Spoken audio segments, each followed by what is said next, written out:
में नायब सदर लोकल बॉडी रिपोर्टर एसोसिएशन जौहर मजीद भाई, कैसे हैं आप? खैरियत से? कराची प्रेस क्लब में आए हुए हैं, क्या सूरत हाल देख रहे हैं? जी भाई, अस्सलाम वालेकुम, बहुत शुक्रिया। ज़ाहिर है कि इस दफ़ा टर्न आउट जो है प्रीवियस जो पिछले साल से 2023 में उससे कई गुना ज़्यादा है, और मेरा ख्याल है इस मरतबा 500 जो है के जो मेंबर्स ने अपना हक के राइट है इस्तेमाल किया।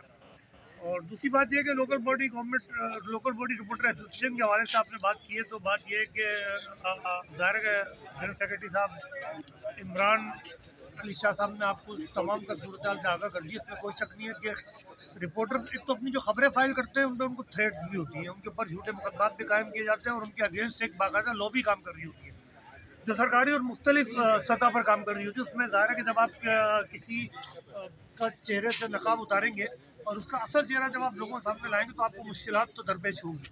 तो उस हवाले से लोकल बॉडी रिपोर्टर एसोसिएशन जो काम कर रही है, न सिर्फ सहाफ़ियों की लोकल बॉडी रिपोर्टर एसोसिएशन के जितने मेंबर्स हैं उनकी फलाह बहबूद और बका के लिए, बल्कि उनके बेहतर मुस्तकबिल के लिए, उनकी गोनागू जो मसाइल हैं उनके हल के लिए अल्हम्दुलिल्लाह लोकल बॉडी रिपोर्टर एसोसिएशन ने एक बड़ी कामयाबी अचीवमेंट की। और कई सरकारी अहम शख्सियात, इवन गवर्नर सिंह और दीगर से मुलाकात हुई, और इंशाल्लाह अगले हफ्ते जो है ना कमिश्नर कराची से भी इस हवाले से हमारी मुलाकात है।